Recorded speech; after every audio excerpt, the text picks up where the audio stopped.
Chào mừng cô chú anh chị mình đang theo dõi video của kênh YouTube Tùng Cây Cảnh ạ. Như ở đầu video đây em có để cái phần mà cái cành hoa giấy thoát thân 1m8, trước đó em đã dâm, nó đang sinh trưởng và phát triển rất là tốt. Thì ngày hôm nay em tiếp tục dâm một cái cành hoa giấy thoát thân cao 2m4. Độ khó của nó là rất là cao, để mà nó sống thì phải làm cẩn thận và tỉ mỉ. Thì trước khi mình đem đi dâm thì em cũng chặt xuống và em đã dựng 3 ngày rồi, cho nó thoát bớt cái nước ở phần thân đi.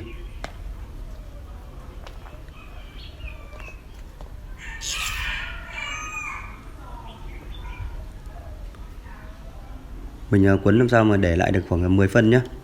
Thì để chỗ này phần đấy là để giá thể.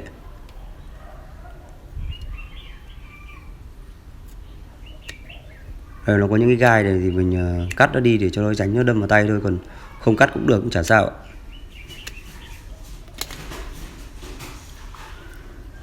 Cái đầu này cũng để bằng thôi, cũng không cần phải cắt hay là gọt đi đâu. Quan trọng là mình chăm thôi.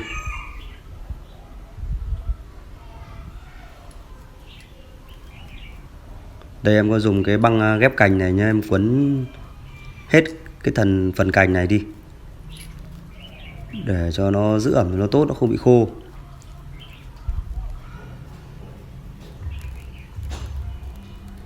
Nếu mà ở những cái cành mà nó ngắn thì mình không phải quấn, mình chỉ chùm cái ni lông to là được. Còn với cành 2m4 này thì mình phải quấn cẩn thận lại, vì không có cái túi ni lông nào nó dài như thế.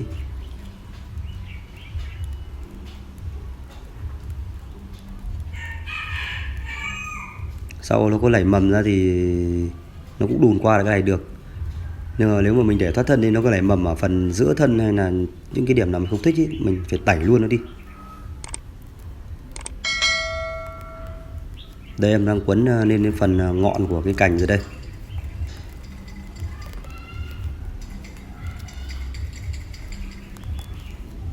Nếu mọi người muốn nó mọc mầm ở trên cái đầu cành thì mọi người nên bớt lại khoảng tầm 15-20 phân nhé. Lấy lại 2 cái mắt thôi. Đây là cái mắt này. Đấy cũng là cái mắt, là cái chồi đấy. Mọi người bớt lại. Thì sau mình chỉ lấy mầm ở trên 2 cái mắt này thôi.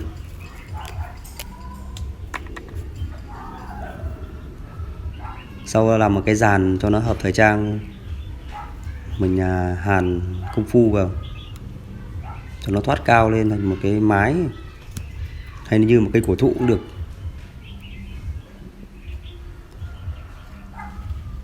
Đấy, như vừa rồi em có nói là để lại 10 phân này.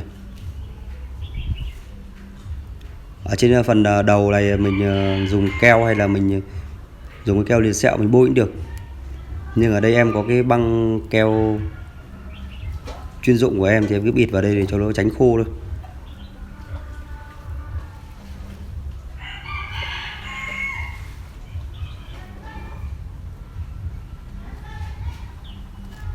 Đấy, trên này thì em sẽ dùng một cái túi ni lông ẩm này, mình chùm nó lên để cho nó đùn mầm ra nó thoải mái, nó phát triển tốt hơn. Thì nó cũng đang là thời tiết hanh nên là cái túi chùm này mình dúng qua nước không cần để nó ráo khô đâu, để cho nó ẩm. Thì trước sau thì nó cũng bài tiết cái hơi ẩm ra thôi, nhưng mà mình cứ dúng nước cho nó ẩm trước, sợ nó hanh khô quá, nó khô lại. Mình cẩn thận mình cứ làm thế thôi.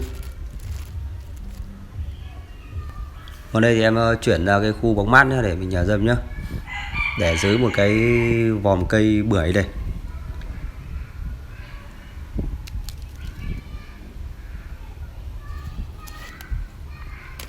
Em có chuẩn bị sẵn một cái gói thuốc kích rễ của Trung Quốc, thì cũng dùng nhiều lần rồi, thấy nó kích mầm rất mới cả kích rễ rất là tốt. Chiết cành hay ghép cành đều được. Thì với chiết cành thì mình cho một cái túi này với cả 3 kg đất. Còn dâm cành thì mình cho lửa túi với cả 1,5 lít nước. Mình cứ ngâm vào khoảng 15 phút. Sau cái nước thừa thì mình lại cho vào, đổ vào cái phần giá thể dâm như kiểu mình tưới nước thôi.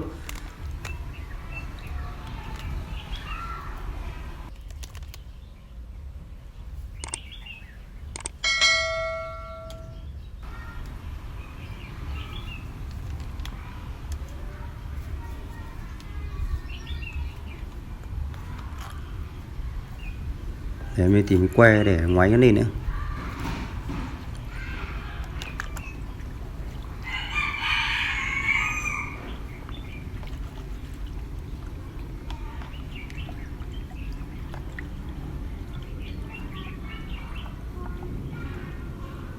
Cái này mình cứ trộn đều vào, xong rồi mình đặt cành vào thôi, ngâm khoảng 15 phút nhé. Đấy, trong lúc chờ đợi cái cành mà mình ngâm thuốc kích rễ thì em có đi trộn cái giá thể để trồng này. Ở đây của em là có chấu ủ với sơ dừa này. Thì chấu ở đây thì có khoảng 50% là chấu đấy,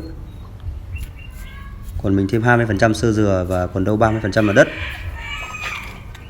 Nhiều anh chị dâm cành thì cứ hay dùng cát. Dùng cát thì nó ẩm lâu nhưng mà sau ra rễ nó yếu.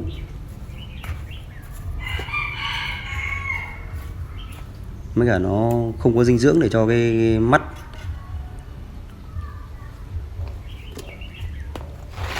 Em cũng dâm cát nhiều rồi thì thấy khi cái tay cái mầm nó ra ấy, nó yếu, nó không được cứng.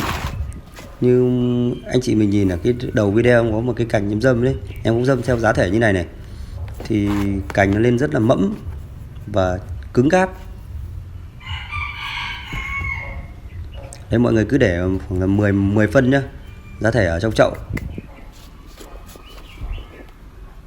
Ở trong lúc chờ đợi thì em cũng review lại những cái cây mà em đã dâm này. Đây là cây sung này, cỡ lớn luôn mà em dâm nó còn sống này.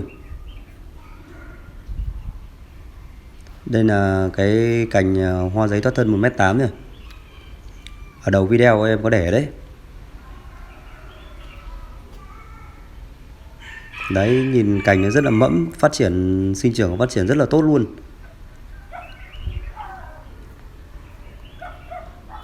Đây là cái gốc hoa giấy phai này, em cũng mới dâm này. Đây gọi là phớt hồng nhá. Đây là cành giấy sắc pháo. Đây cũng là một cành phớt hồng này, em cũng dâm này. Mới dâm được 1 tháng rồi nó cũng ra rồi đây. Đấy, cũng bớt lại khoảng tầm 15-20 phân đấy. Ở phần đầu ấy nó đùn cái mầm lên trên đấy. Trong vườn em dâm rất nhiều là hoa mẫu đơn.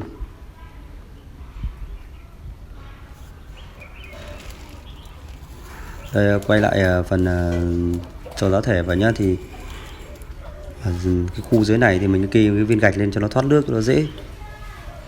Sợ quá trình mình không lót ở dưới đáy nó tắc cái thoát nước là nó bị ỏng. Để em để lại 10 phân này để cho giá thể này. Bây giờ mình mới cho giá thể vào chứ mình không chọc nó xuống. Đấy, trước khi ấy mình cũng đổ lại cái nước mà lúc đấy mình ngâm đấy, ngâm kích rễ đấy. Đây cô chú anh chị mình nhìn là cái giá thể này nó toàn chấu nó nhiều nên là nó rất là xốp luôn. Sau nó ra rễ thì nó phát triển rễ nó nhanh và nó cũng có đầy đủ dinh dưỡng để nó nuôi cái thân và cái mầm lên.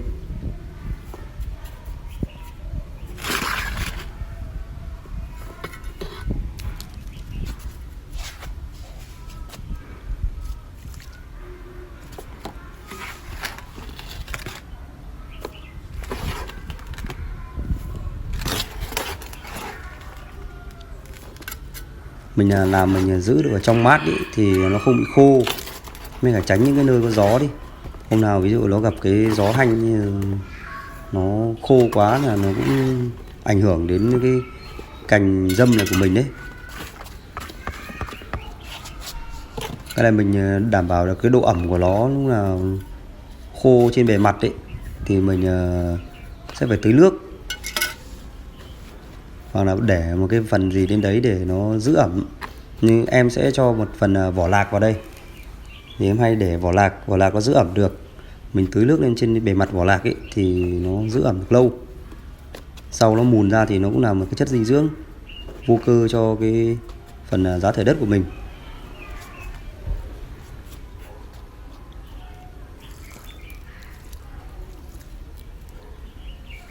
Đây là vỏ lạc xay nhé. Thì nó cũng là vụn ra rồi đấy. mình cho vào trong thì nó giữ được ẩm.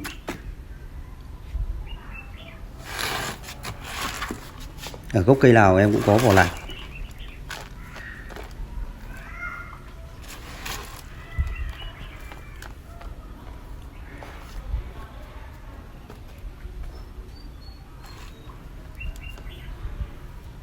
Thế mọi người cứ phủ một lượt lên trên bề mặt đi.